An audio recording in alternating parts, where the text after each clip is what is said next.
words break all the human limitations.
Welcome to something special. Welcome to TEDx.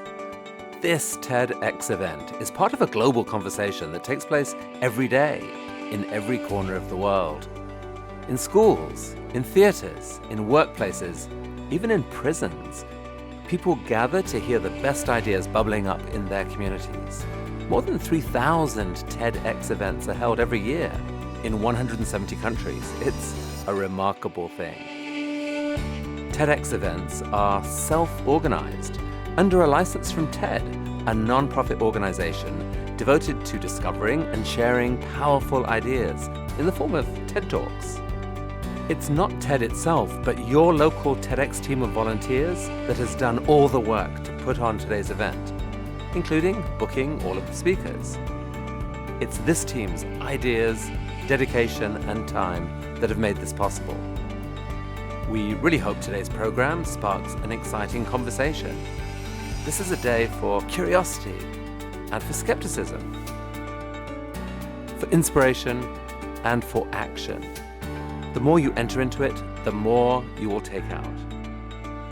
And now, on with the show.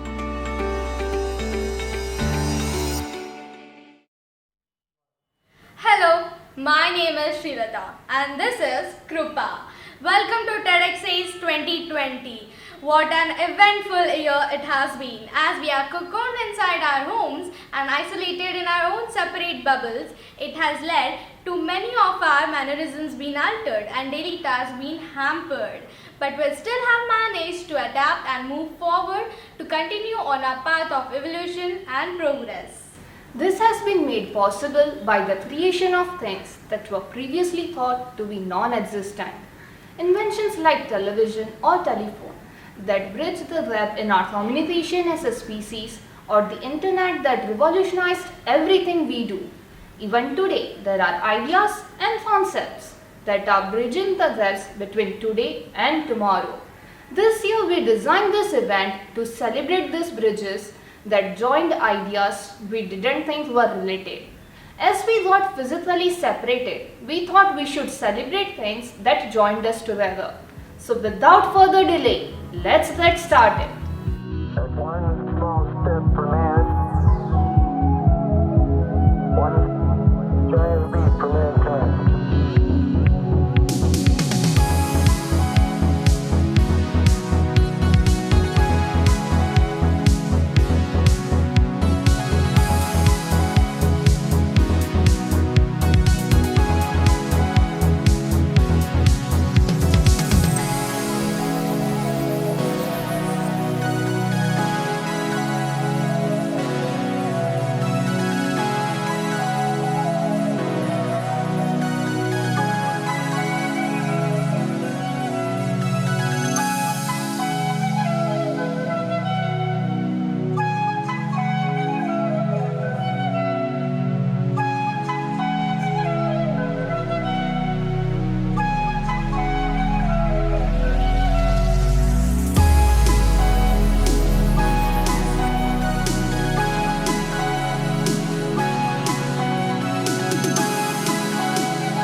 co-founder of Boon. She has been a menstrual health and hygiene facilitator since 2013. Her work on Sustainable Development Goal 12 has been presented at the UN in New York City in 2016. Let's welcome Ms. Sonal Jain.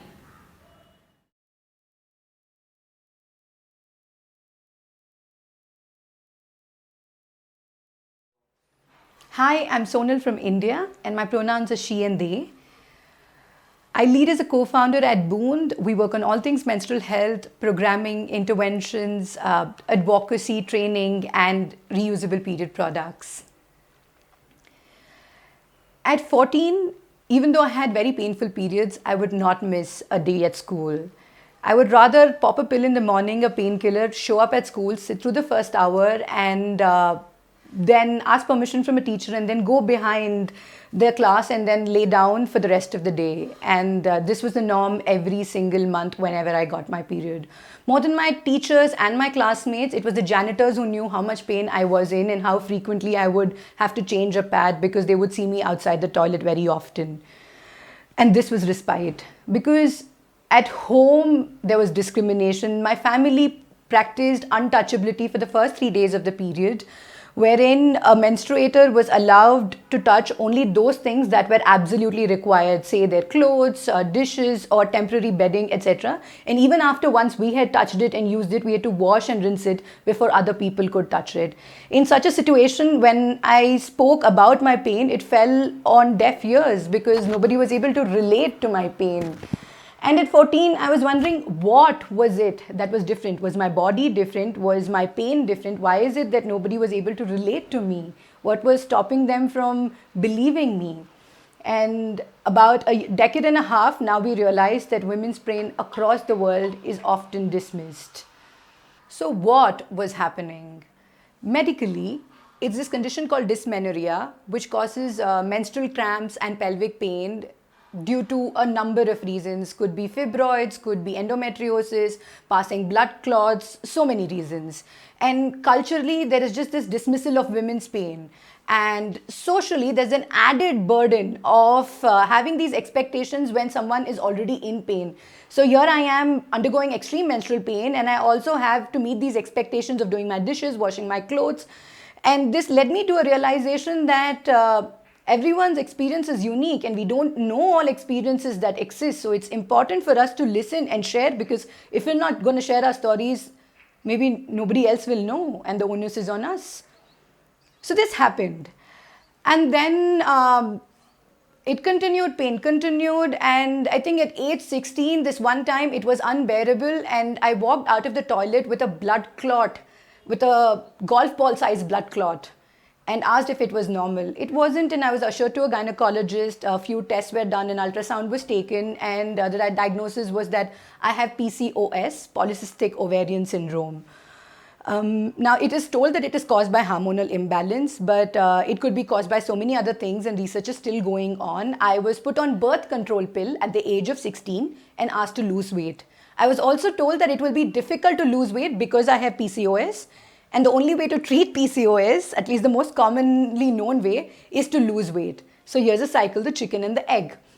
So I did what I was asked to. I took the pills religiously and I exercised. I tried a bunch of things. Initially, I did high intensity workouts. Then I figured that the stress hormone is not helping. So then I did a low intensity workout and there was diet changes. There was so many changes in life in general. And this was also a time when internet was a commonplace thing. So I started looking up what was it, because the pills that were prescribed to me, they were making me feel sluggish, lazy, causing nausea and a lot of bloating. And every time I went to the doctor saying these things, I was just told that these are common and I need to start getting used to them because this is a part of the treatment.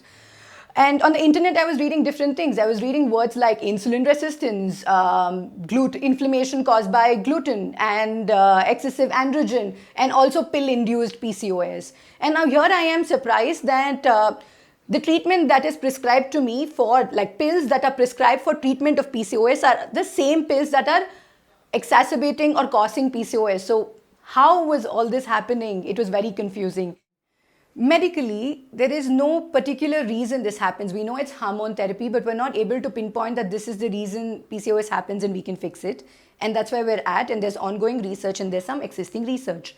And culturally, at least in India, healthcare is not very solid in the sense that a healthcare receiver, a patient, is not told the pros and cons of medicines, the risk associated with birth control pills, especially given to someone as young as 15 or 16 years old. It's not responsible, and also the patient is not able to make choices for themselves. There's very little agency in it. And neither are parents or caregivers informed about it.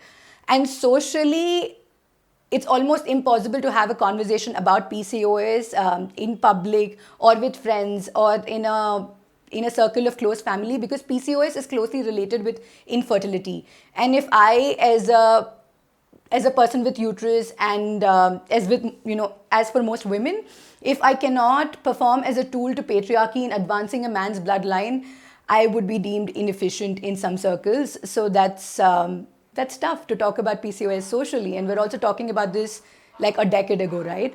And then if we have to look at what realization this brings to front, is that we cannot just rely on one source that we have, and especially the source from our immediate vicinity or our immediate reality. We have to look beyond, and we also have to constantly reassess what we know and how we know it, and work out various solutions and kind of find a fit that works for us.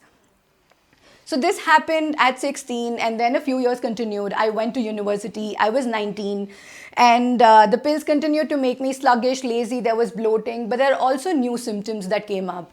And these symptoms were worrying. They're extreme. These are some things I live with even today. At university, I stayed in a women's dorm, a girls' hostel, and I knew what PMS was, and I knew what premenstrual syndrome looked like. But what I was experiencing was a little more than that. I would wake up with sweats, and this has only gotten worse with age. It continues even today until last month in November. And there's mood swings of the kind that in an hour I could sometimes experience 4 or 5 things. So sometimes it could be rage, sometimes I would laugh a lot, sometimes it would be a maddening urge to pull my hair and laugh, and sometimes it would be depression, sometimes it would be incessant crying, which is unexplainable. I had no reason to cry. And there was heightened sensitivity to emotions. Now, to be talking about it in 2010 was a different experience, because some of us didn't have the language. Such words like depression or anxiety don't exist or isn't as simple in our native language, in our mother tongues. So how do I share with my mother or my healthcare provider that I'm experiencing these symptoms? It was tough, but luckily a couple of years later, there was a boom about mental health awareness, and there were articles and these campaigns that were talking about depression. And I realized that what I was going through, the symptoms that I was experiencing, were those that came close to depression and also look something like bipolar disorder. Now, that's the thing about PMDD, it mimics both of these mental health conditions. But I did check with a psychiatrist, and this is the only way to put it. I haven't ever felt that understood in life. To be validated, to have all my experiences validated, to not be thought of and tagged as hysterical. And I was very scared of doing that, because if I was, before PMDD actually was diagnosed as a disorder, if I were to be talking about something like this, what if I was adding to a bias towards, a negative bias towards women in positions of responsibility and leadership? I didn't want to do that. So how do I talk to people about these extreme emotions I'm facing, and they are cyclic in nature, and I know I am facing them. So when I did talk to a psychiatrist, and she said that yes, this is valid and this exists, I felt understood. And it also made me realize that science has its limitations. Medical research takes time, and it is also not devoid of gender bias. It is important, especially in such a situation, it is imperative that we trust in our lived experiences, and even if science can only explain it years after. right? So a lot of things were happening in my head, and I was trying to understand why was it that these things were happening, and why was it that this was happening just before my period and would vanish completely after that. And when we keep asking why, basically again the same way of looking at it. Medically, this was a condition that was not diagnosed, that was not recognized by mental health fraternity up until 2013 and 14. And so we didn't know what this was. So every time I went to a gynecologist, they wouldn't know. They would just say I have extreme PMS, or that I am sensitive and I should learn to cope with my emotions. But how to explain mood swings to someone who is not familiar with the concept of it? And culturally, it's menstrual health and mental health. Both of these are super stigmatic areas. So it's toba toba. At least in India, you can't talk about both of these together in one place. Or at least we couldn't, and I'm glad that now we are. And socially, I think, and this is the most frightening part, there's constant fear and anxiety about how we're going to be dealing with it. What if everyone finds out that we're incapable of doing it? PMDD is a mental health condition around one's menstrual cycle, which can disrupt work and also damage relationships because it's heightened emotional sensitivity. And I was constantly afraid, what if my friends abandoned me, or what if my family or workplace figured out that I was not good enough? And to live with this constant low self-worth is extremely traumatic. And I think socially that was the biggest feeling I had then.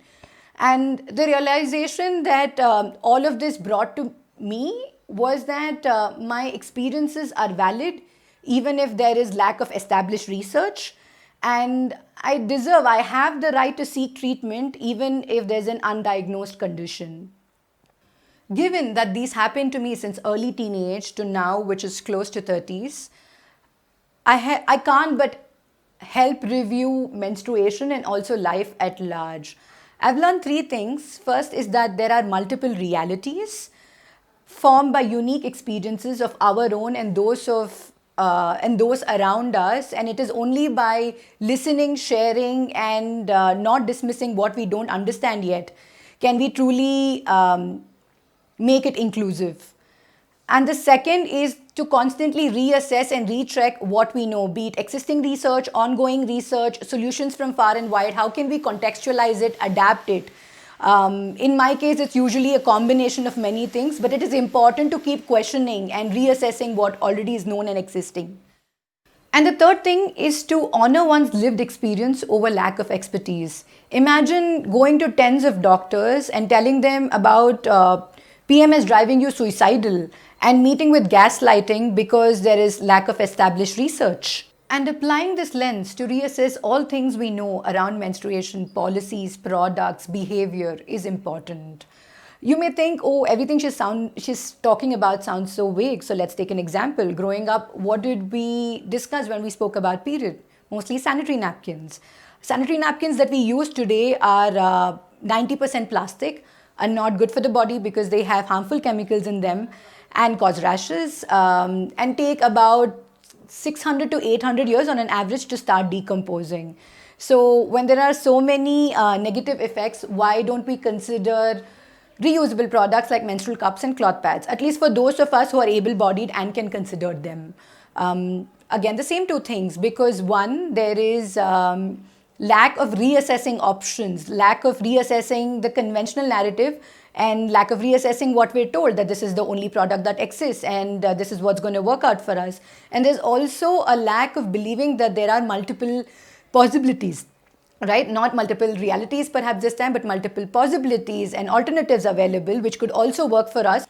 This also brings to light how little we know about menstruation and how limited our education around menstruation is. Every time we talk about menstruation, it's just about period and products. Whereas we need to be talking about the entire menstrual cycle, the hormonal complexity of it, the interrelatedness with other bodily functions, the support that we seek, and the ease of access to this support that we seek. There's so much more to it. Hence, my invitation to everybody listening to this would be to unlearn menstruation as we know it and start reassessing it. And the minute our understanding expands, we're going to identify so many gaps that we can bridge for all of us here. From the top of my mind, I can think of a few things. Let's say every time we talk about period leave, which is so topical right now, we're only talking about period pain and period and not the entire menstrual cycle, which means we leave out people with conditions such as endometriosis or PMDD who might need a leave on a day other than their period. So it is important and imperative rather that we integrate and account for menstrual experiences across the spectrum that exists. And say, to give you another example, we need to fund more research which is on treatment of these conditions, and also have more data on the prevalence of such disorders, and think about how we can give affordable healthcare and have it accessible to people across all socio-economic strata. And it is important to sensitize educators and healthcare givers about menstrual cycle at large and not just periods, so that there is no menstrual shaming and no menstruator ever again has to feel compromised. To conclude, I urge you to question fiercely and question frequently and question with compassion, to find your power in your lived experience, and to bridge the gaps that you encounter and make this world a little less difficult for all of us to navigate. Thank you for listening. We never really think about small things that fly under the radar about menstruation. It was quite an eye-opening talk by Miss Sonal. Now let us welcome our next speaker, a dance prodigy and teacher, learner and an entrepreneur, and above all, an exemplary human being. Please welcome Mr. Akshay Bhosle.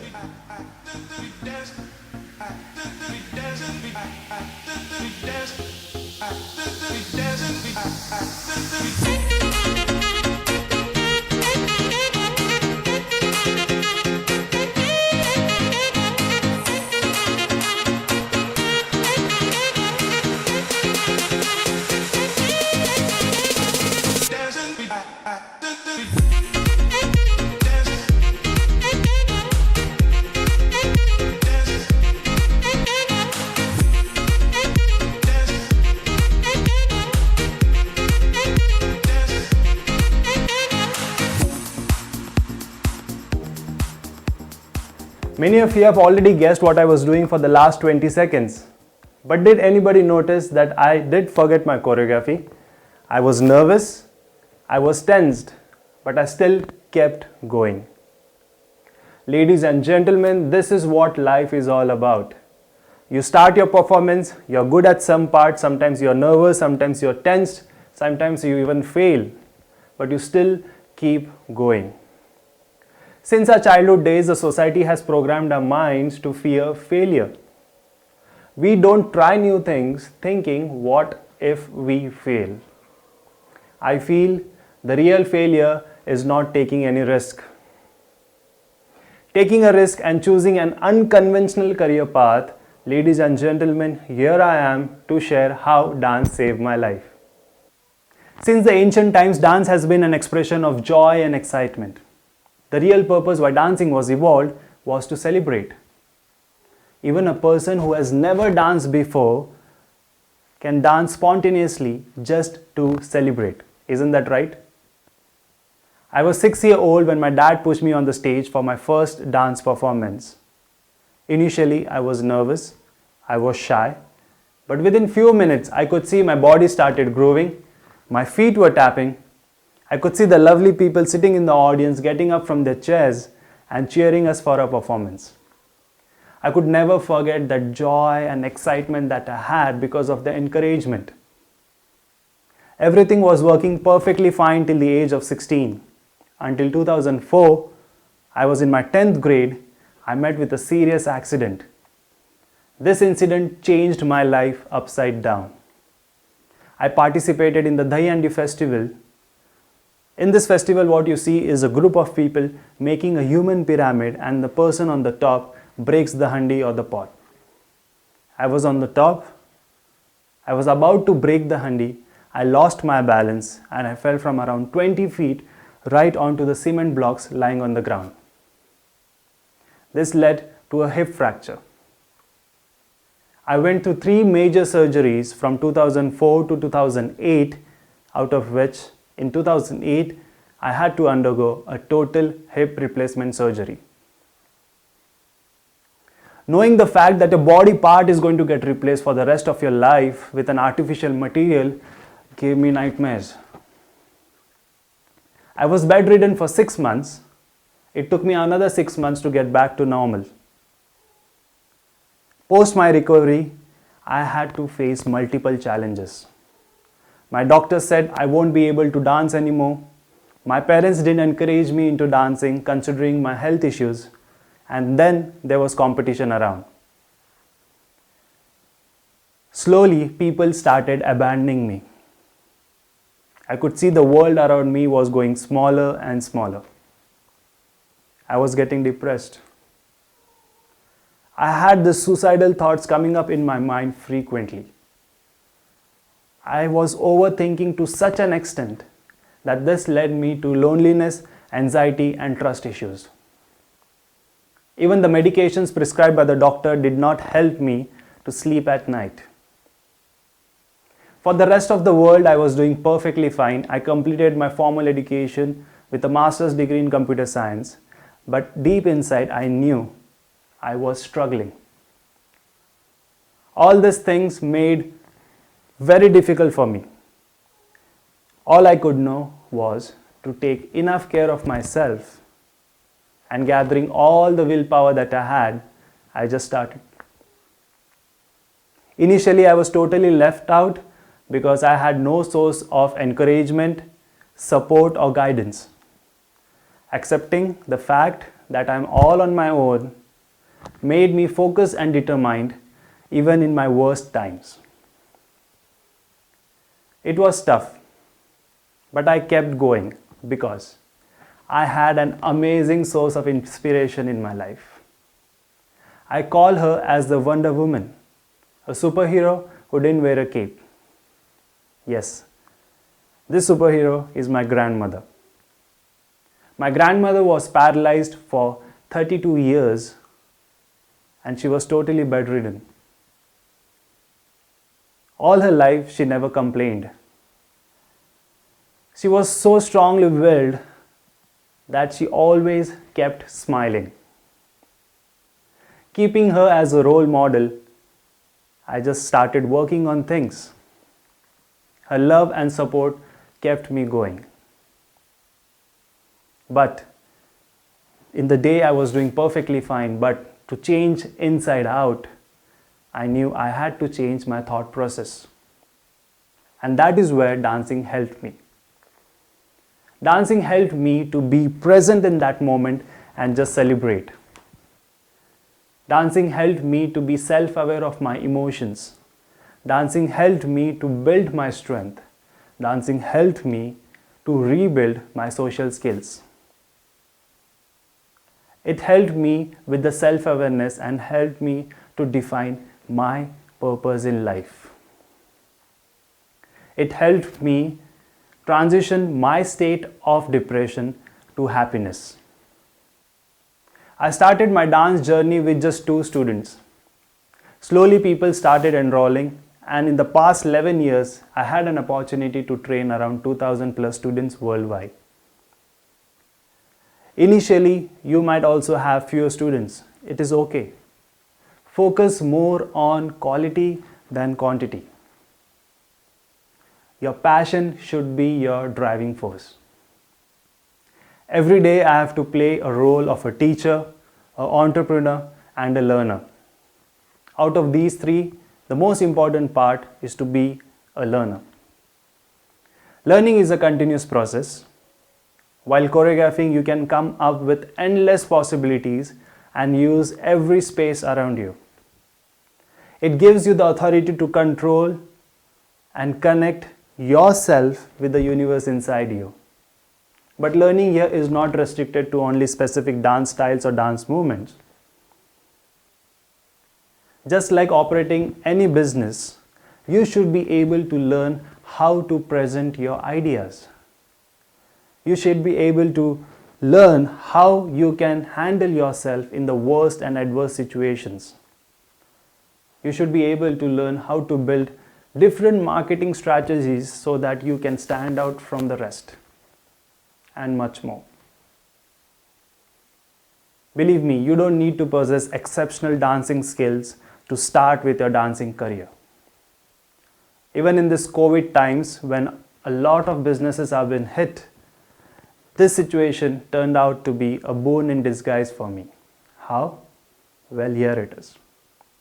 Earlier, we had to invest a lot of capital in the fixed assets like studios and every aspect related to it, and it costed a lot of money. Now, as we know, we all have been using digital platforms, and the ease to use these platforms has been really amazing. Today, I can sit from any part of this world and I can teach to n number of people from that place. All I need is a phone and an internet connection. Believe me, your biggest investment in your work should be you. All you need to have is the passion, a clarity, and the willingness to act. The spirit of dancing has kept and helped me to rise on my feet. Even in this pandemic times, it has kept the hope alive. I hope you too find your source of joy and strength to keep going on this beautiful stage called life. Let's dance, let's celebrate. Thank you. Don't you think it was quite the roller coaster a chick just took us on, going through such a terrifying experience, and to grow out of it, learn from it, and to emerge beautifully is a story few of us might be able to live out. I know, right? Now let us change some gears and think about something that we find useless, as Simon Getz talks about why it is important to make useless things.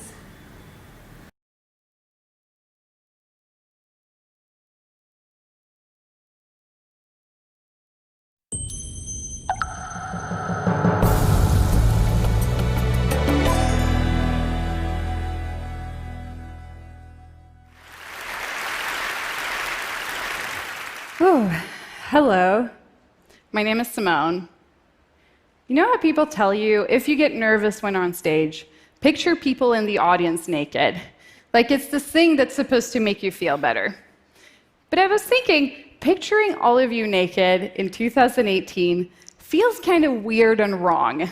Like we're working really hard on moving past stuff like that. So we need a new method of dealing with if you get nervous on stage. And I realized that what I'd really like is that I can look at you as much as you're looking at me, just to like even things out a little bit. So if I had way more eyeballs, then we'd all be really comfortable, right? So in preparation for this talk, I made myself a shirt.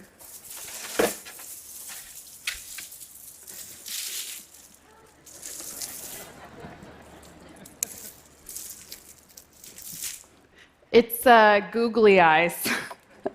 It took me 14 hours and 227 googly eyes to make this shirt. And being able to look at you as much as you're looking at me is actually only half of the reason I made this. The other half is being able to do this. So I do a lot of things like this. I see a problem and I invent some sort of solution to it. For example, brushing your teeth. Like it's this thing we all have to do, it's kind of boring, and nobody really likes it. If there were any 7-year-olds in the audience, they'd be like, yes! So what about if you had a machine that could do it for you?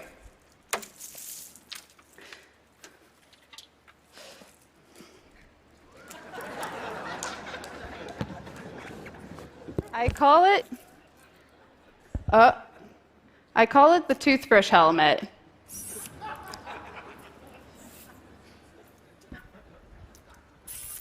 What?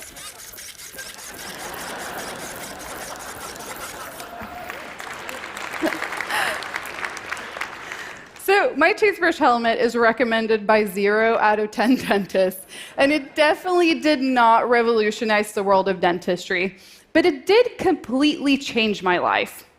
Because I finished making this toothbrush helmet 3 years ago, and after I finished making it, I went into my living room and I put up a camera and I filmed a 7-second clip of it working. And by now, this is a pretty standard modern-day fairy tale of girl posting on the internet takes the girl by storm. Thousands of men voyage into the comment sections to ask for her hand in marriage. She ignores all of them, starts a YouTube channel, and keeps on building robots. Since then, I've carved out this little niche for myself on the internet as an inventor of useless machines. Because as we all know, the easiest way to be at the top of your field is to choose a very small field.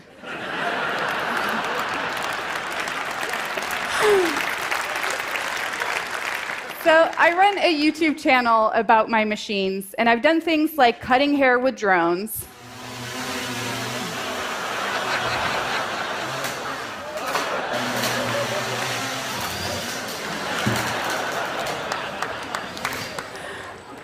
to a machine that helps me wake up in the morning,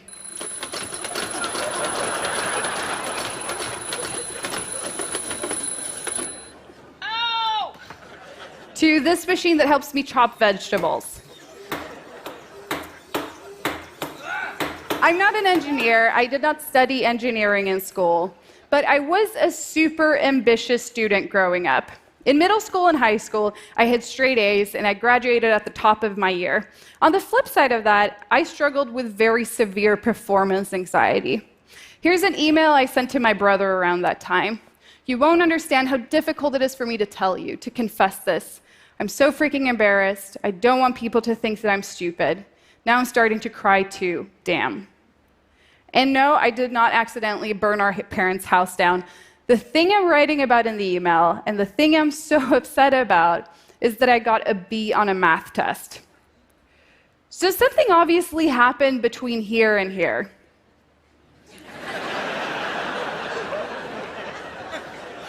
One of those things was puberty. Beautiful time indeed. But moreover, I got interested in building robots, and I wanted to teach myself about hardware. But building things with hardware, especially if you're teaching yourself, is something that's really difficult to do. It has a high likelihood of failure, and moreover, it has a high likelihood of making you feel stupid. And that was my biggest fear at the time. So I came up with a setup that would guarantee success 100% of the time. With my setup, it would be nearly impossible to fail. And that was that instead of trying to succeed, I was going to try to build things that would fail. And even though I didn't realize it at the time, building stupid things was actually quite smart. Because as I kept on learning about hardware, for the first time in my life, I did not have to deal with my performance anxiety. And as soon as I removed all pressure and expectations from myself, that pressure quickly got replaced by enthusiasm, and it allowed me to just play.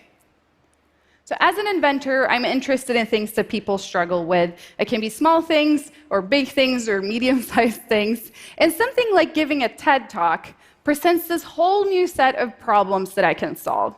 And identifying a problem is the first step in my process of building a useless machine. So before I came here, I sat down and I thought of some of the potential problems I might have in giving this talk. Forgetting what to say, that people won't laugh, that's you. Or even worse, that you'll laugh at the wrong things. That was an okay part to laugh at, thank you. Or that when I get nervous, my hands start shaking and I'm really self-conscious about it. Or that my fly has been open this entire time and all of you noticed, but I didn't. But it's close, so we're all good on that one. But one thing I'm actually really nervous about is my hands shaking. I remember when I was a kid, giving presentations in school, I would have my notes on a piece of paper, and I would put a notebook behind the paper so that people wouldn't be able to see the paper quivering. And I give a lot of talks. I know that about half of you in the audience are probably like, building useless machines is really fun, but how is this in any way or form a business? And giving talks is a part of it.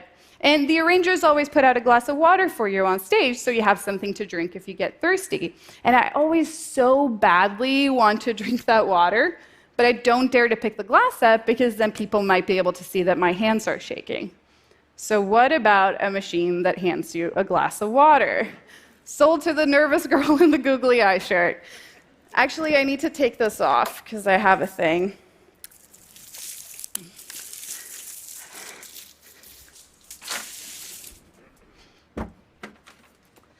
Oh.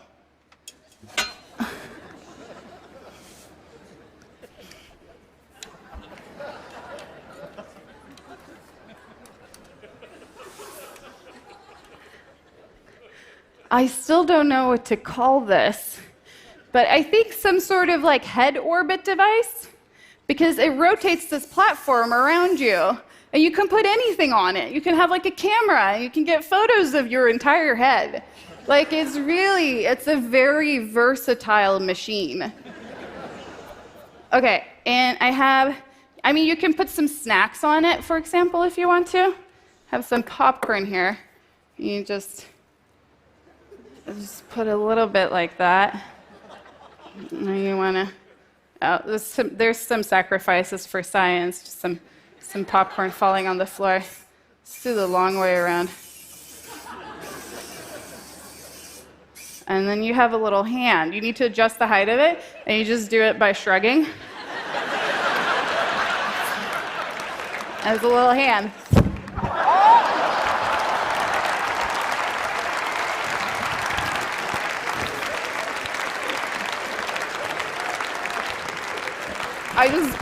I just bumped my mic off, but I think we're all good. Okay. Also, I need to chew this popcorn, so if you guys could just clap your hands a little bit more.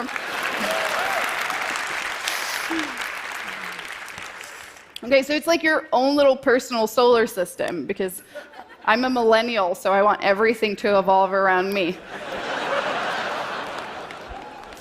Back to the glass of water. That's what we're here for, so I promise. I mean, it doesn't have any water in it, I'm sorry. But I still need to work on this machine a little bit because I still need to pick up the glass and put it on the platform. But if your hands are shaking a little bit, nobody's going to notice because you're wearing a very mesmerizing piece of equipment. So we're all good. Okay.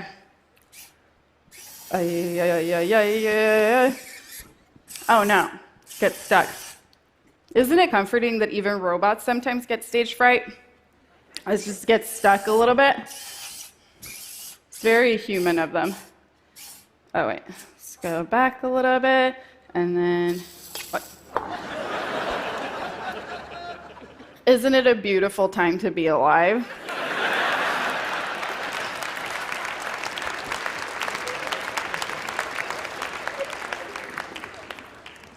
So, as much as my machines can seem like simple engineering slapstick, I realized that I stumbled on something bigger than that.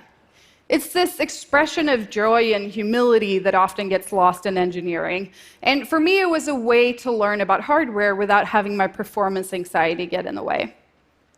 And I often get asked if I think I'm ever going to build something useful. And maybe someday I will. But the way I see it, I already have, because I've built myself this job. And it's something that I could never have planned for, or that I could...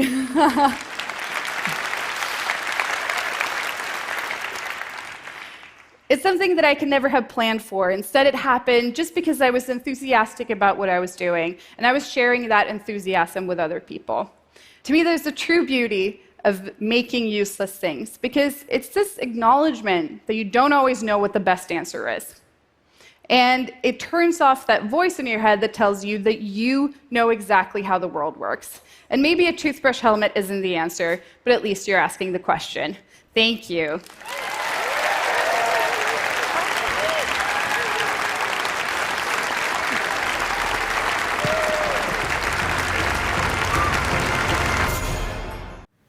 So now we learned that building stupid things isn't a waste of time. It's all about teaching yourself to be enthusiastic at any work you do. Speaking about enthusiasm, our next speaker's enthusiasm for helping others has touched and enriched many lives. Please welcome our next speaker, a lady, a junoon worthy of an award, Miss TEDxACE.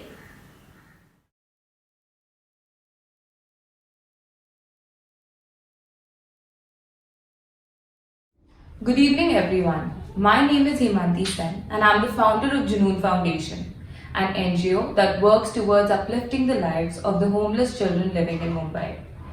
I stand here today to tell you the story of my yet short journey, where I stumbled into this underbelly of Mumbai and became aware of a chasm that this society has been developing between the haves and the invisible.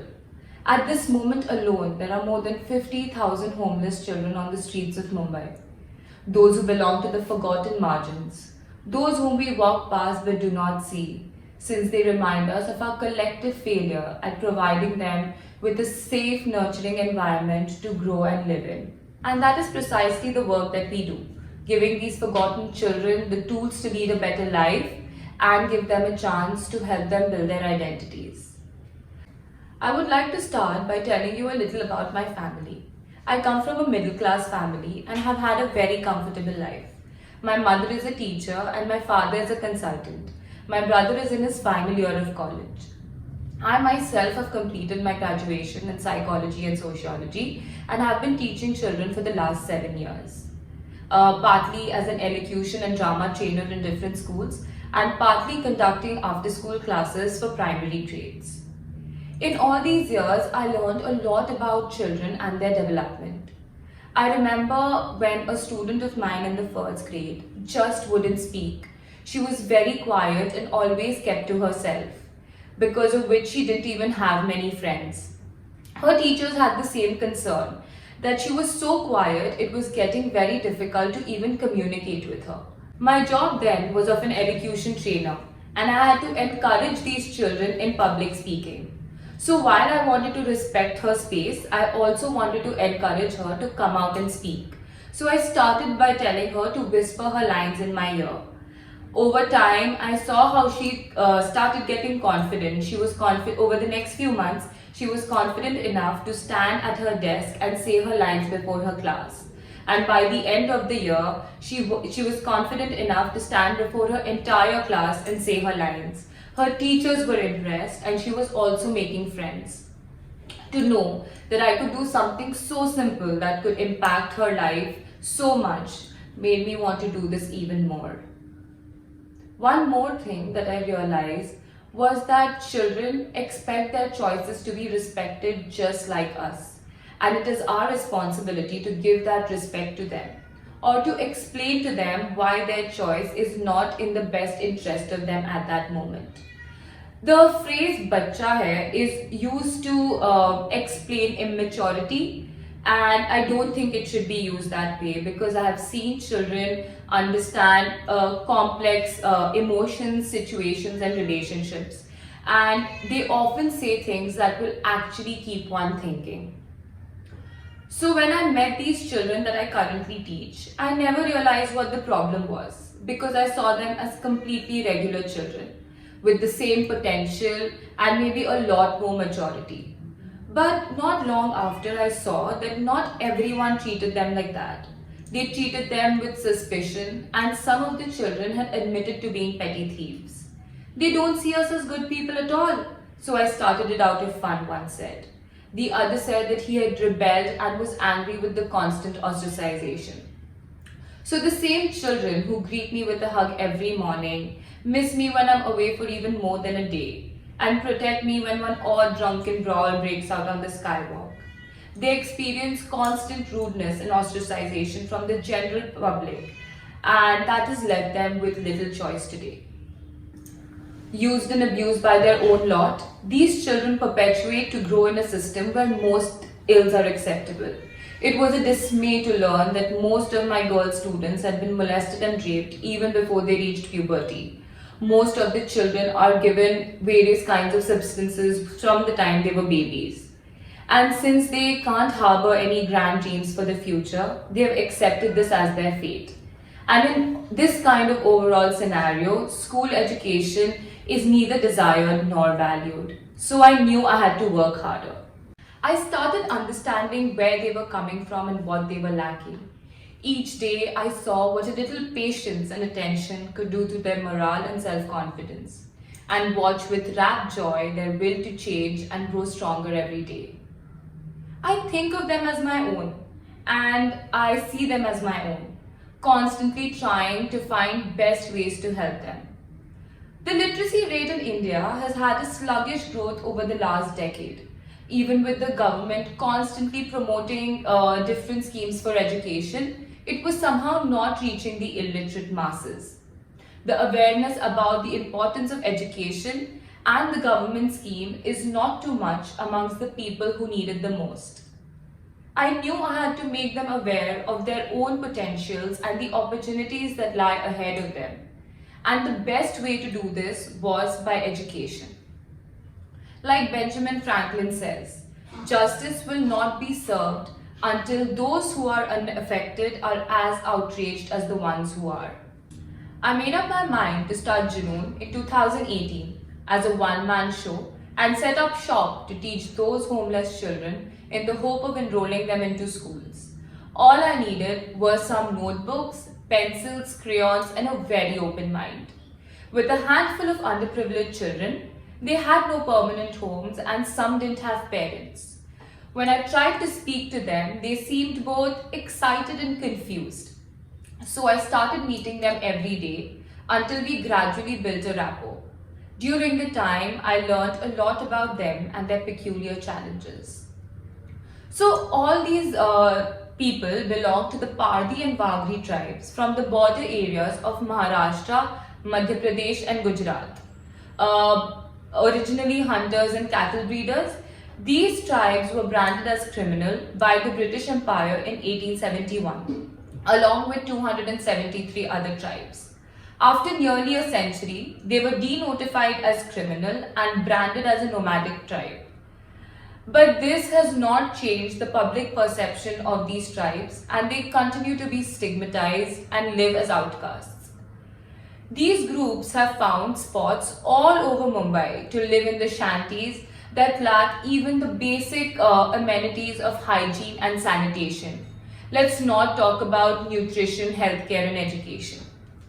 Our day starts with the children running towards us and greeting us good morning with a tight hug. We then set up class on the skywalk, we lay our mats and we set up our whiteboards. The children then go and sit on their assigned mats. Our class starts with a prayer and these days sanitizers too. We have academics as well as extracurricular activities which include art craft, dance, games and educational trips. We also provide them daily meals to keep them healthy. Thankfully, we have made some great strides. From one teacher teaching a group of 6 to 7 people, we are now a team of 17 teachers and volunteers working online and offline. We right now teach 50 children, 15 of whom are prepared to be enrolled into schools in the next academic session, and 10 of them are already completing almost 2 years of schooling. Most of them have started reading and each of them know what they're good at. We have some amazing group of dancers, artists and actors in our children. One of our children even topped her classes in school and was felicitated by her principal. Knowing the potential that these children have, one just can't let it go to waste. Now, any improvement sought in the children needed the approval and awareness of their parents. So in the next phase, we started canvassing with the children for their parents to join in. We started involving them in our activities. We celebrated birthdays and festivals together to instill a sense of community in them. We also conducted parent-teacher meets where we would update the parent about the child's progress. We also counsel them about parenting and personal hygiene and also motivate them to get jobs so that they can at least get a roof over their head. 2 of the families have managed to get small flats in slums. While this is an ongoing process, we still have a long way to go.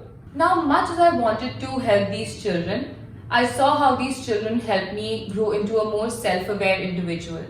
Spending time with these children has made me realize the importance of guiding someone and giving them the love and support to nurture into bright individuals. And also made me realize how learning is always a two-way street. Their immense love and warmth has given me a purpose and made me realize my own strength as a change maker. It has opened so many opportunities that I never thought I could reach. I want to continue to be there for these children, to help them find a path and give them a chance to turn their lives around, to be respected as useful citizens of the country someday and not some just part of the missing statistics. I realize my Junoon today is about creating an entire ecosystem for these children. Much as I, cater to their learning and nutrition, I must now start working on creating a safe environment for them to grow in. And I trust Junoon that started with a prayer will become a much bigger movement someday. Because today I see the drive in people to leave the world a little better than they found it. Here, I would also like to thank the entire team of Junoon for being so selfless and helping the children reach where they are, despite the challenges. And I would also encourage you all to go and interact with the have-nots of our society, because we have a lot to learn from them and they from us. May we overcome all the biases and prejudices of our society and become successful in channelizing the energy from these lost souls to light up the world like never before. Thank you. That was an inspirational talk by a lady with the strongest of drives. Hemanti Sen has been a woman that truly is a masiha for the children she and her foundation support. Thank you very much, Ms. Hemanti, for your unparalleled service to the part of the society. The others fail to notice. Now, before we go ahead with our next speaker for the day, we'll take a short break to allow us to keep providing you with a smooth TEDx experience. So sit back and relax. We'll be right back in a matter of minutes. Till then, stay tuned.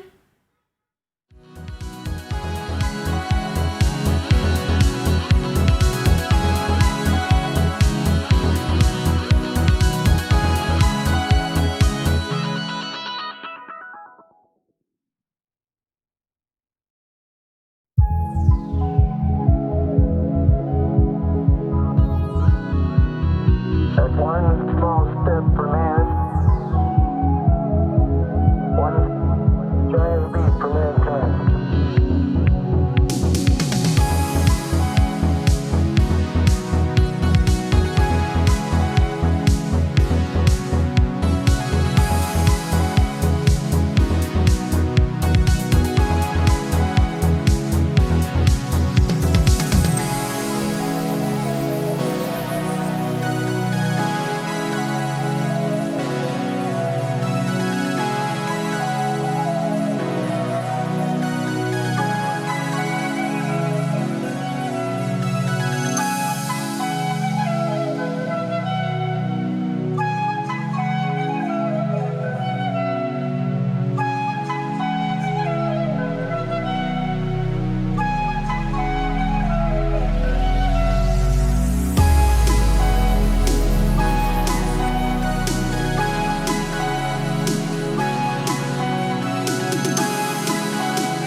imagine the impossible are the ones who break all the human limitations.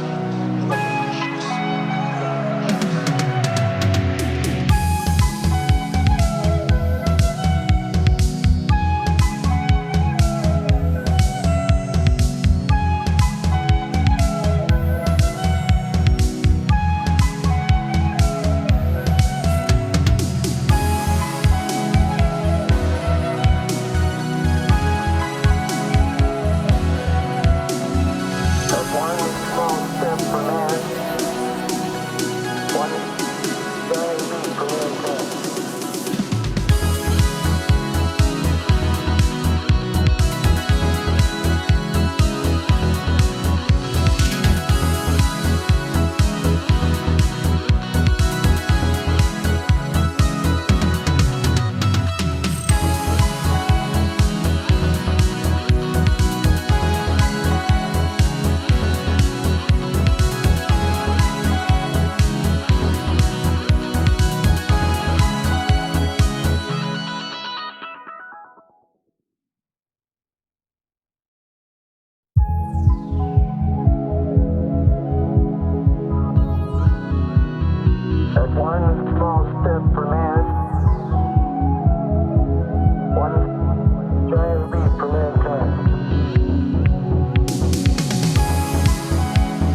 imagine the impossible are the ones who break all the human limitations.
That's one small step for man, one giant leap for mankind.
History has proven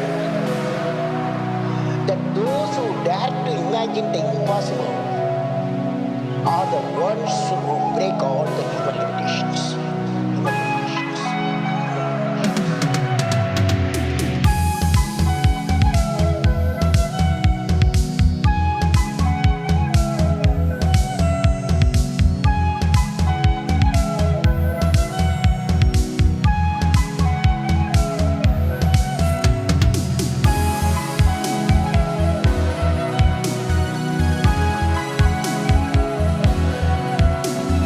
That's one small step for man, one giant leap for mankind.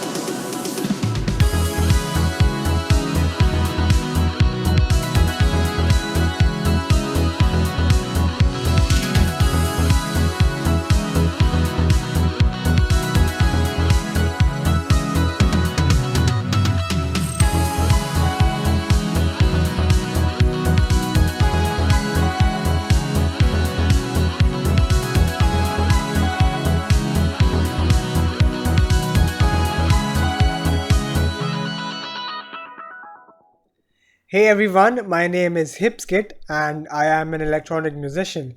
And along with Parth Parekh and his beautiful flute, I have made an exclusive theme song for TEDxACE 2020. This is a song that you have been hearing in the background of this year's event and it's called Bridges. So Hipskit featuring Parth Parekh, Bridges, the official theme song for TEDxACE 2020, will be releasing very soon on all the major streaming services, with the release date being announced on the social media handles of TEDxACE and on the social media handles of HipSkit as well. So till then, without further delay, enjoy the rest of the event. Thank you. Hello everyone. Hope you had a refreshing break and got hydrated. Huh? How convenient. It leads us directly to our next talk, which has been delivered by Mr. Ravindra Desai. He not only has a decades of experience in IT, but also has been an art of living teacher and conducted programs for prison inmates, and has extensively worked in rural areas to develop rural economies and farmers producing organization. Currently, he heads the River Rejuvenation project of Art of Living, and that is what he will be talking about.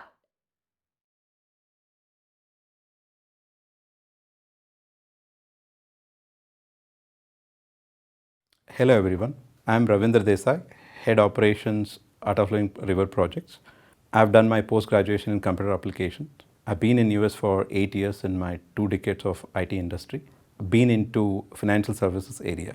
Let's talk today about river rejuvenation at Art of Living. River rejuvenation, there are so many definitions these days. Something related to Namami Gange, which is about cleaning.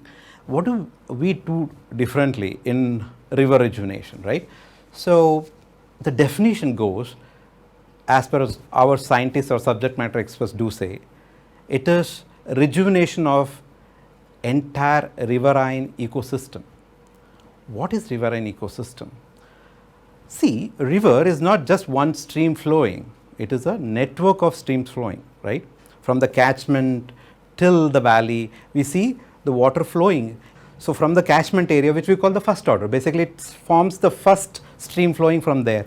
Couple of streams join together, the second stream, then the third stream, the third order, fourth order. That's how the whole network of streams is all about. So that is something of what the river is all about. But is river only that? No.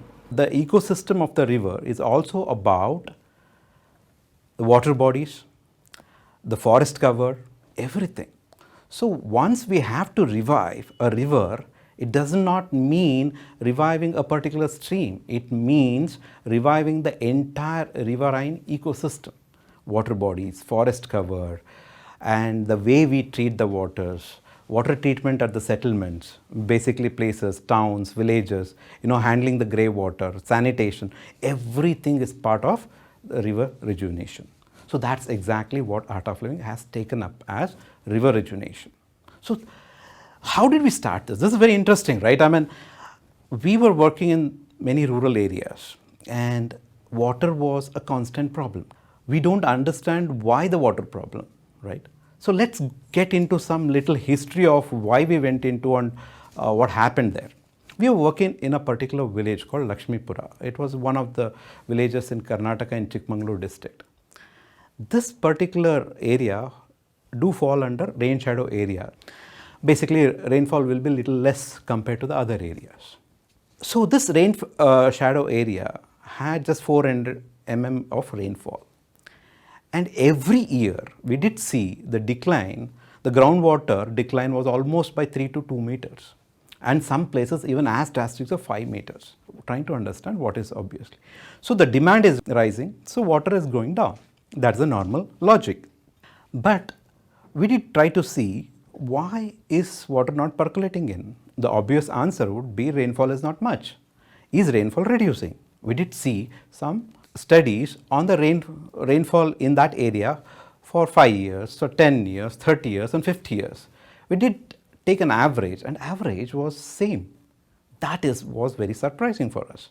So we said, how is that? The average rainfall seems to be the same and still the groundwater is depleting. Obviously the demand is increasing, we are extracting more, the water is going not percolating. That is making obvious, but average rainfall seems to be the same. So that is something which took us into surprise. Then we got into discussion with various people. Art of Living is a big community, lot of devotees from a lot of places do come across. So we had our own scientists. We had people who are from ISRO, retired ISRO scientists. We had hydrogeologists who have worked in the government for almost 30-35 years. And that became a big team. At the same time, Guruji Shri Ravi Shankar ji started Volunteer for Better India. That also got a lot of volunteers. People used to come in hundreds sometimes all weekend and clean all this streams or water bodies. That became a huge momentum, and that is how the whole river rejuvenation started. And this village, what we're talking about, Lakshmipura, we started working on it. We cleaned the river stream. We created a particular set of structures to recharge all along the length of the stream. We created a water body there. So we could see a dramatic change in that village. That village also had a problem of fluorosis, a higher content of fluoride, which gives you a problem of fluorosis, where you start getting joint pains and all that. So we were trying to tackle that problem. So we did see the groundwater slightly increasing up. One rainfall, it did see some of the bore wells dried up, sprung up. And that is something which we were amazed with. So we got the scientists in, we could understand what is happening, we could create a very scientific based plan and execute it, and a complete PPP model. So now we had a very perfect model, and it worked amazing. Now something of this success has to be replicated, right? So it has to be taken to an entire area. So what is the entire area? Then we started discussing, our scientists, SMEs, should we do it in a particular settlements, particular political boundaries, to see how we actually make it very successful. We said then water does not have a political boundary. Water has a hydrological boundary. So that is what we define as a watersheds, right? So we started defining this rejuvenation action plans across the entire watersheds or river basins. So we started with Kumudwati, which is very near to Bangalore. It's an urban watershed. And we also started in Vedavati, which is a huge area of almost 5,447 square kilometer area. And we started working in those two areas. One was under CSR funding from HAL, our partner, and one was under Manrega. Manrega, I don't know how many people know, Mahatma Gandhi National Rural Employment Guaranteed Act, which basically provides employment to people. So under that scheme, anyone can roll in and say, I want a job in a rural area, who comes under the particular Gram Panchayat, Jilla Panchayat. Government has to provide him at least 100 days of job, and that is what the scheme is all about. And we utilize that. To come to that terms, to what scheme also took us a lot of time. See, because I am trying to expand one village success into entire river basin. So it's important to understand how do I take success to the entire region. There are 1,097 villages into what I'm talking about. From one village success story, replicate in 1,000 plus villages. That's not easy. So we need money, we need people, we need strength of so much of communities. At the same time, one community fully focused works out well. But what if it expands into major area like this? That was also an experiment which we thought we should put an effort to see how do we focus on each of these sub-verticals. One is scientific planning, one is community participation, one is engaging these people on a continuous basis. Engaging what? Only people? No. Governments, government agencies, various stakeholders which are related to the water there. And that is very important, because we have to bring in the money, we have to bring in the people, we have to ensure that execution happening right, we have to associate the technologies what we have. So everything has to converge into making the success, and that's how it happened. So scientific planning was an easy part because we had a team. Gurudev created a team and we got a team, we had that rolling in, we created an action plan. But the next task was to get the governments to play the role, get the funds, get convinced about our plan. It did not happen in one day. We were thrown out of our offices for at least 20-25 times. Why? Because they didn't understand what we were talking about. Are we planning to do such a big project with this kind of a schemes? Is that workable? Is that really doable? Is the usual question. Even we questioned ourselves. So that is something which happened, and we could deliver it because we worked with communities where we could associate children, youth, women, and the strength of the farmers to bring in for them to understand. It was not easy again. The day when we went, everyone asked us the questions, what is your stake in this? Are we getting money from the government? All that. But once we successfully showed a pilot where, there is one interesting story which we need to talk about. We had done this pilot exercises in a couple of villages, I think 8 villages to start with, to give a demo to this entire river basin activity. One night, a farmer by name Thamme Gowda came running to us. It was almost around 9 or something, and probably a little even later than that. And we went to his field, trying to understand what he's talking about. We could see a fountain, out of his borewell, which had gone dry for 4 years. It has sprung up to everybody's surprise. And that created a moment for every villager to understand that we are talking something making sense here. They may have thought initially it as a miracle, but it's nothing miracle, it's very scientific facts on why that happened into that particular area. And something of this is what we wanted to replicate. And that success brought us word of mouth, and it expanded and it expanded. Now we are working in 4 states like this. Tamil Nadu saw the success of our Vedavati and Kumudvati projects in Karnataka. They started. And Tamil Nadu was another different success. There in Tamil Nadu, getting men labor onto these Manrega schemes is difficult because a lot of industries around, usually men labor don't come in. So there was a lot of women laborers who came in.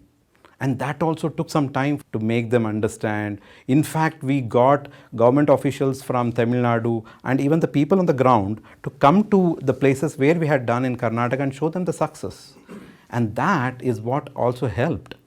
Now, in recent Man Ki Baat, I don't know if it's too recent, it probably a couple of months back, Modi talked about in his Man Ki Baat about the success of watershed activity under Manrega, and especially of 20,000 women laborers working on this watershed activities. That's another success. These women started creating these cement rings. We just trained them once or twice probably with some helps, our civil engineers help, and we got them a dike and they started doing this all by themselves. And that is also enabling themselves on a financial or a livelihood thing. Those self-help group created some others in the, helped them to create some more self-help groups in the different villages. And that success is something which we always talk about, because it should not remain to a particular organization or a particular set of people doing it. It has to be a community approach. It has to be transformed into movement, and that is what happened in these villages. And that is success which I want to share, to everyone, to see how this can be replicated. And that is something which we need to work upon. And is all that done? What we have accomplished everything? No. We have still a long way to go. We have only done 4 states, especially peninsular India, and we want to take it to northern India. We want to take it to the northeastern area, western, Kutch and Rajasthan, Mumbai, the basaltic zone, middle of it, Madhya Pradesh. So we want to expand it all through. Should we do it in entire India then? No. It is always people which is important. So we'll create models. We'll say what would be the success possibility everyone can replicate. Or we can learn from others who have replicated in a specific area and learn and build a platform for everyone to learn as well. So that is something what we have in vision to expand this whole river rejuvenation activity into entire India. I know there have been calls from African countries, there have been calls from South American countries, there have been calls from various parts, even Kashmir had a water problem. Do you believe that? So there are various places, various needs, various problem sources. So we have to tackle that, we have to work together. And that is where we need more people, more young blood. That is very, very, very much required. And that is why I was very happy when I have to address the crowd, to see how, one has to come along, work on water, understand. It's only that needs a will to do it, right? as we say that in all of our activities. So any individual can work on that. How do we? Just by looking at your own house, how do you use the water? Is water judiciously used? Is your plumbing activity done well? As simple as that. Or we have a non-potable water at your, commodes and fresh water at your kitchen taps. Is that separated or use the fresh water all along? So all the simple things, how do we, water budget for your particular apartment, community? Can we do rainwater harvesting better? You may not know technically, you may not need to know technically. You can come to us or come to any technical people who can help you out in planning. It's quite possible. So all is important is for you to look around, one at home, one surroundings, at your community, wherever. You have a water body which is failing, which is getting dark, it's grey. Is there something which you can do about it? So there is absolute possibility. I say it again, it's an absolute possibility that you as an individual can work and solve the problem. Just get the right people associated, motivate the community, right? Take a technical help from organization like ours and, work on that. Everyone can be a water professional. So what do we do with that? Is we train people, we create master trainers so that you understand the water cycle, you understand the water problems, water issues. You will be able to, by doing that part of master trainer course, you will understand what would be, how do we basically identify the issues, how do we make people aware of the water crisis. So that is something which is very much needed. So you can join hands, you can be a master trainer, you can work in your community, you can say identify the issues, report it back to us and say we can work together. So after all that what we have done, another important element of looking at us is a very positive climate change. How do you say so? Because there has been the groundwater improvement. Along with that, the soil moisture has improved. The precipitation and percolation has increased.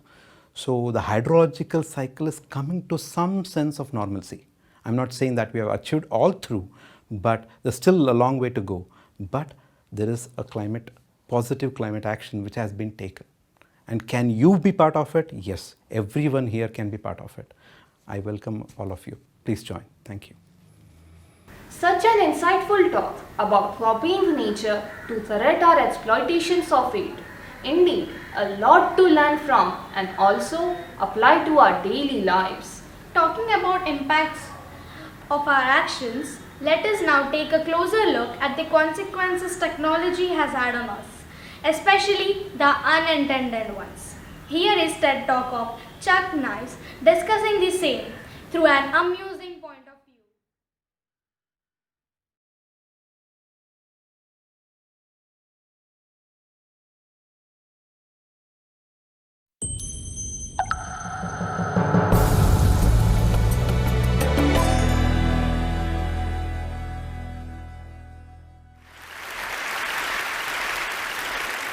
Future tech always comes with two things: promise and unintended consequences. And it's those consequences that I want to explore.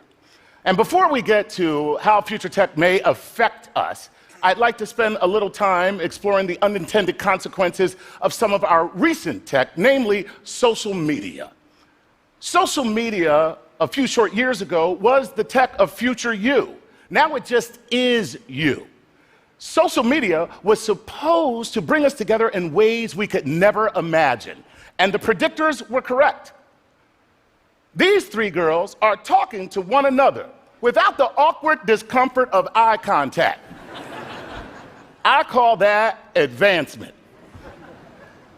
We were supposed to be caught up in a communication tsunami, the likes of which the world has never seen, and that did happen, and so did this. One of these things is not like the other. Now look at this picture. If you pick the guy with the book, you are wrong. Or as a certain president would say, wrong. Clearly, three of these guys are reading. and one guy on the end is listening to music and playing Candy Crush. So are we more connected, or are we just more connected to our devices? Social media was supposed to place us in a veritable town square where we could engage one another with challenging ideas and debates. And instead, what we got were trolls. This is an actual tweet that I received. Chuck, no one wants to hear your stupid, ill-informed political views. I hope you get leprosy and die. Love, Dad. Now, the great thing about that tweet, if you look at it, just like most trolls, it's not that bad, because he wished leprosy on me instead of leprosy, and leprosy is not dangerous at all.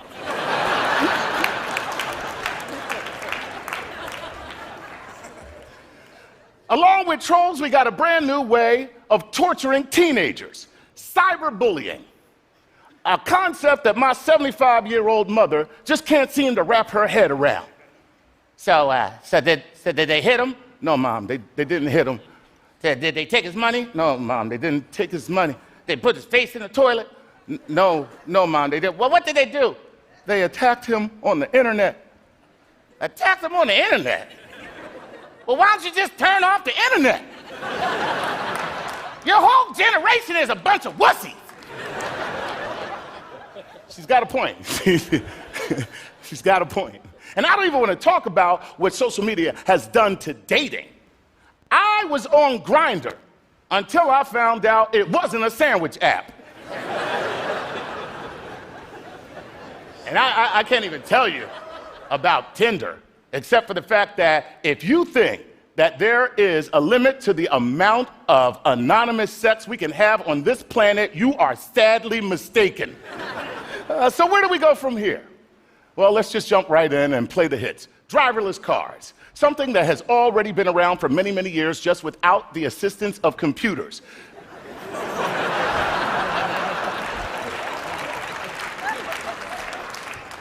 Because for years, we have been driving while texting, putting on makeup, shaving, reading. Actually reading, that would be me. The other thing is that since driverless cars will be shared, most people won't own cars, and that means the DMV will go away. The DMV, I know what you're saying right now. There's no way this guy's going to stand up here and make a case for the DMV. Well, I don't know about you, but I do not want to live in a world where harsh fluorescent lights, endless lines, terrible forms to fill out, and disaffected, soulless bureaucrats remind me that I am pretty damn lucky not to work here. That is the real service they provide. The DMV. Come for the registration renewal. Stay for the satisfaction of knowing you made some pretty good life choices. Nobody will own their car in the future, and that means teenagers will not have a place to make out. So you know what that means? That means they will order driverless cars to do just that.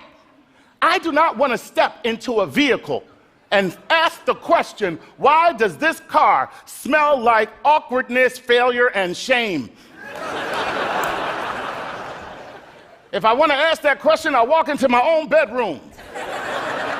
So what else do we have to look forward to? That's right, artificial intelligence. Artificial intelligence, yes. You know, there was a time when artificial intelligence was a joke. I mean, literally, a quip that you would hear at a cocktail party when somebody would bring it up in conversation. Artificial intelligence? The only real artificial intelligence is our American Congress. Well, it's not funny anymore.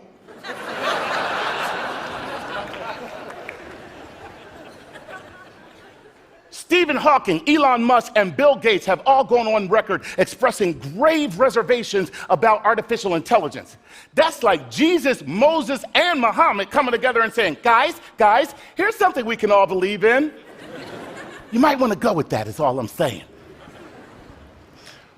We are actually teaching machines how to think, how to understand our behavior, how to defend themselves, and even practice deception. What could possibly go wrong? The one thing is for sure, the creation always despises its creator, okay? The Titans rose up against the gods, Lucifer against Jehovah. And anybody who has a teenager has heard these words: I hate you and you're ruining my life. I hate you.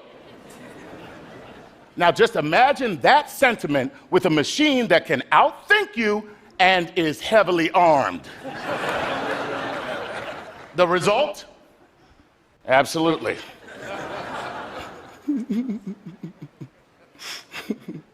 What we need to do before we perfect artificial intelligence is perfect artificial emotions. That way, we can teach the robots or machines how to love us unconditionally, so that when they figure out that the only real problem on this planet is us, instead of destroying us, which, by the way, is totally logical, they will find us adorable, like baby poop. Oh my God, I just love the way you destroy the planet. I can't stay mad at you. You're so cute. You're so cute. Can't talk about this without talking about robotics, okay? Remember when you thought robotics were cool? I remember when I thought robotics were cool until I figured out that they were going to take everybody's place, from the delivery guy down to the heart surgeon. The one thing, though, that is very disappointing about robotics is the holy grail of robotics, and it hasn't even happened. I'm talking about the robot girlfriend, the dream of one lonely geek in a windowless basement who vowed one day, I am going to marry my creation. And there actually is a movement underway to stop this from happening for fear of exploitation. And I, for one, am against that movement. I believe we should have robot girlfriends. I just believe that they should come with a feminist protocol and artificial intelligence, so she can take one look at that guy and go, I am too good for you, I'm leaving.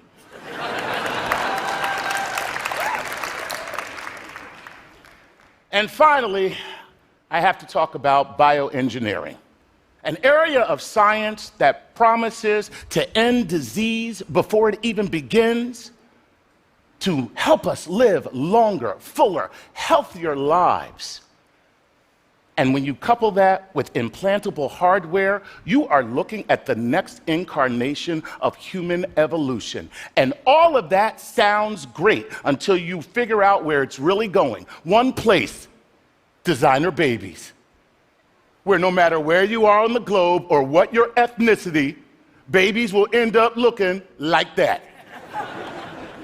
That boy is surprised because he just found out both his parents are black.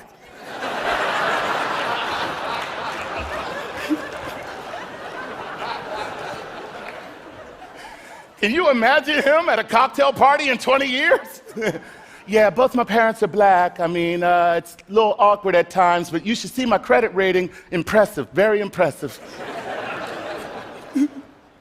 Now, all of this seems scary. And everybody in this room knows that it isn't. Technology isn't scary, never has been, and it never will be.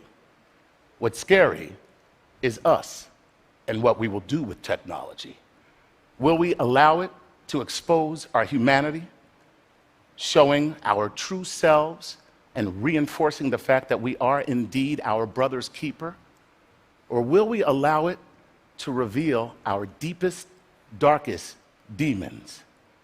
The true question is not whether or not technology is scary. The true question is, how human are you? Thank you.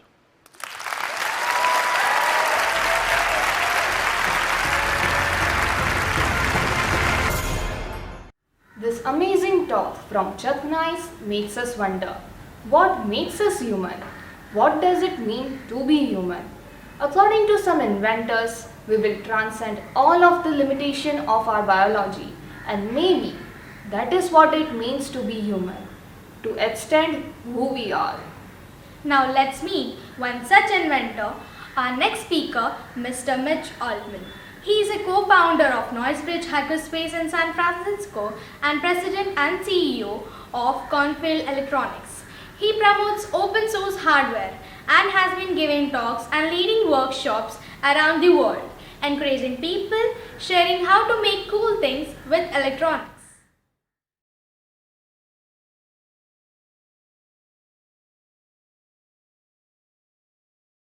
Hello, I'm really happy to be joining you here today. Thanks for joining me here today for my talk. My name is Mitch Altman, and I love helping people. Please look me up if you think I can help you in any way. Let me give you a short introduction about me before getting into the rest of my talk. I've done a bunch of things I think are kind of cool in my life, but I'm famous for being an inventor. And in particular, famous for inventing a very strange invention called TV Be Gone, which is a remote control on a keychain that turns off televisions in public places. And that's all it does. And oddly enough, this project is how I've made a living since 2004. And this project I love. But I've done other things that I think are pretty cool in my life. In the 1980s, I worked at a small Silicon Valley startup where we created the first virtual reality systems.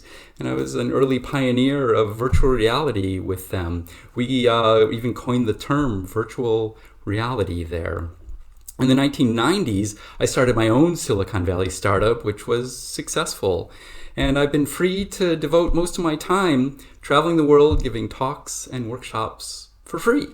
Traveling the world, educating others, mentoring others, helping others create community in the form of hackerspaces, makerspaces, everywhere for everyone.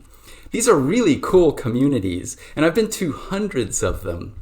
They are physical places where people come together to do all sorts of way cool things. Music, art, science, tech, whatever, just lots of cool things, whatever the community's into. And I love tech. But for me, it's mostly an excuse for people to come together. A very fun and worthwhile excuse, but an excuse to live and learn and grow and teach and share together and to make all of our lives better together. These are all important parts of living my life, living a life I love. But I didn't start out loving my life. I had a very troubled childhood. I was beaten up and bullied every day in school, blaming myself. What did I know? I was a kid, depressed through all of this. My parents were depressed and weren't much help. Everything seemed way hopeless as a kid for me. What saved me, truly saved me, was a handful of supportive teachers who cared, who gave support and encouragement at times when I really needed it. This enabled me to survive. And it was a long road, but it eventually enabled me to learn to live a life I love living, to feel productive, to be of service to others. Education is important. Good teachers are really important. Not just for topics and skills we learn, which are important, but for kids' well-being, and also for humanity's future. It'll be kids who will be solving some of the pretty serious problems facing us all, including attempting to convince the planet to continue to support us. And let me explain that because it's important. By creating technologies and industries to serve human needs and wants, you may have noticed that we've created some undesired side effects, such as pollution. Pollution which physically creates an environment on Earth that all respected scientists agree is increasingly becoming unable to support us.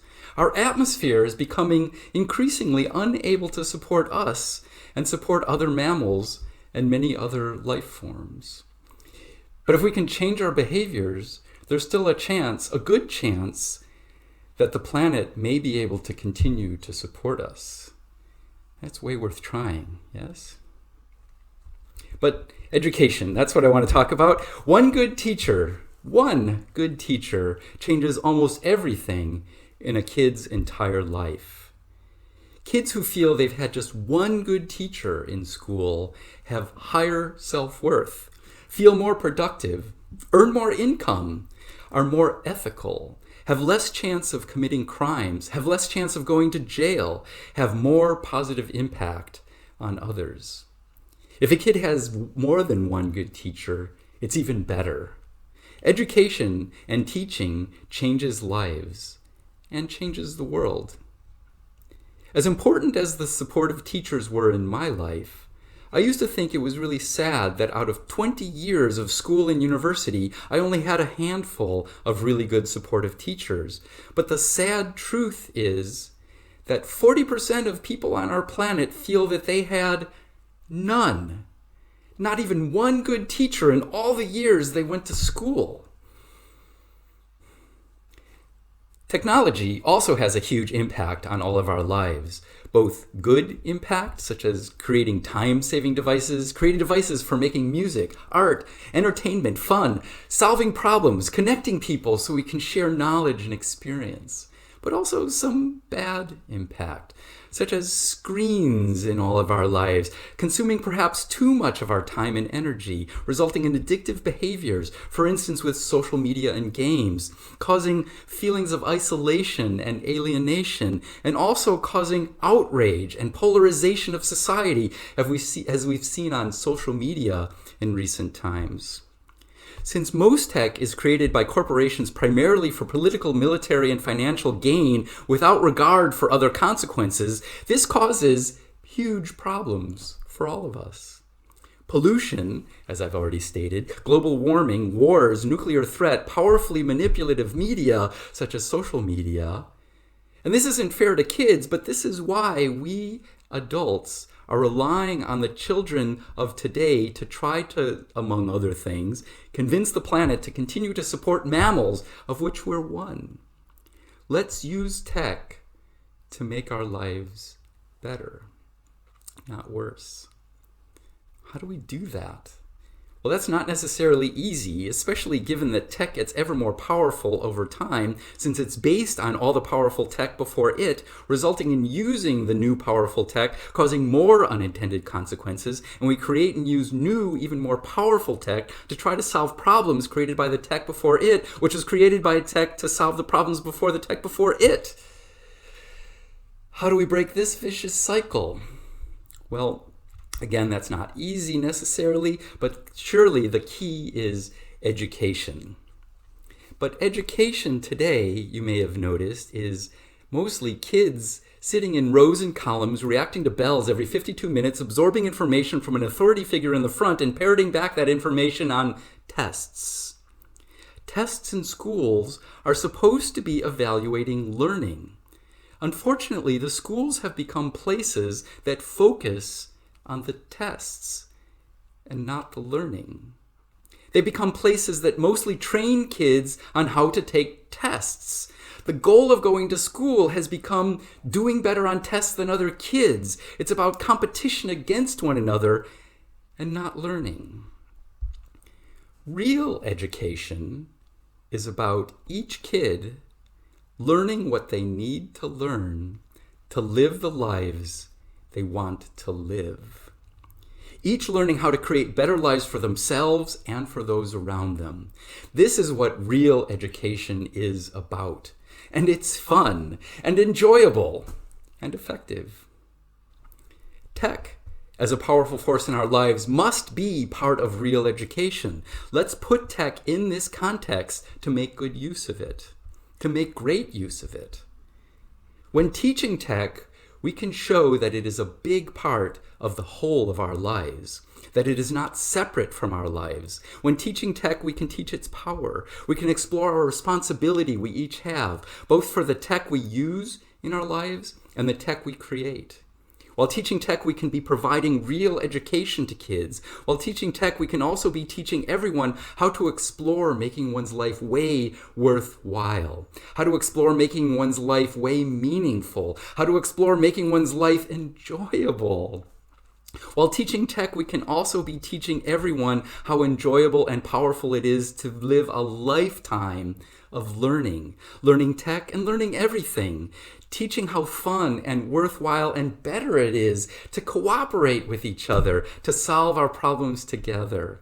Big problems, small problems, personal problems, societal problems, worldwide problems.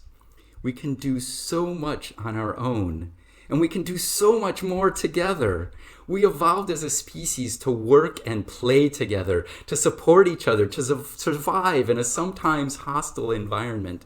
We can still work and play together to make each of our lives better. We can still work and play together to make all of our lives better. Let me illustrate what I'm talking about here with a couple of examples.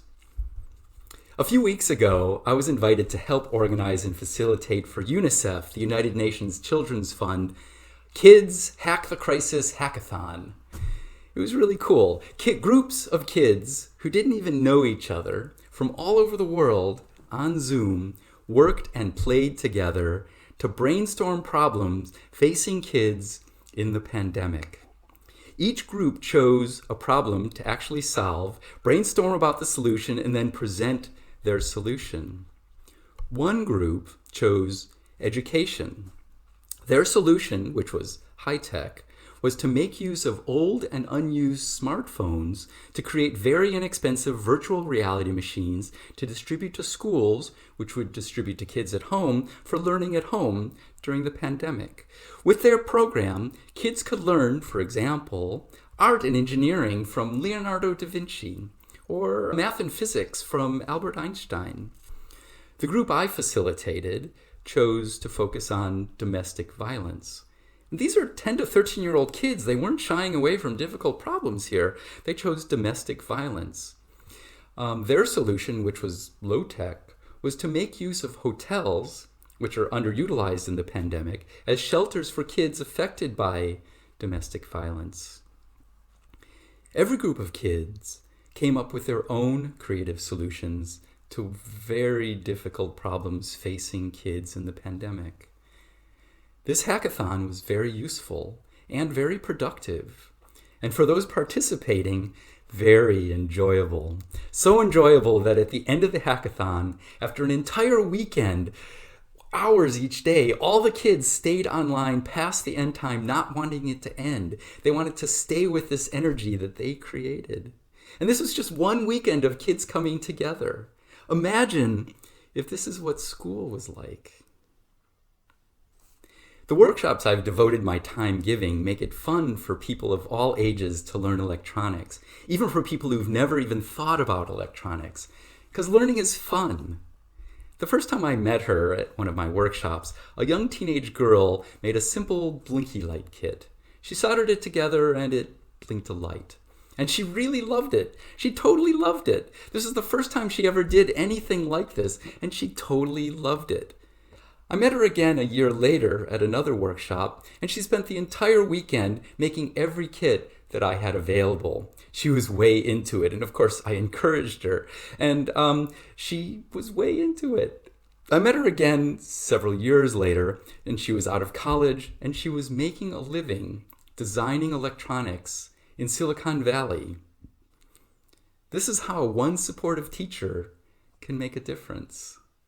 One supportive teacher at the right moment in a kid's life can inspire them, for instance, to go on making a living doing what they love. It makes me super grateful and happy that I've been able to play this role for lots of kids, and just by doing what I love, which is teaching.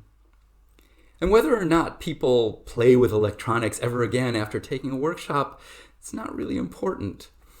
What's important is that they gain confidence and a sense of accomplishment by making something they didn't even necessarily know they were capable of doing. And the kids carry this sense of accomplishment and confidence with them their entire lives, better enabling them to do whatever they do in their future. This is a huge part of what education can and should include. Imagine if this is what schools were like. What we teach kids today becomes the future. What we teach kids today becomes, of course, their future, but what we teach kids today becomes our future.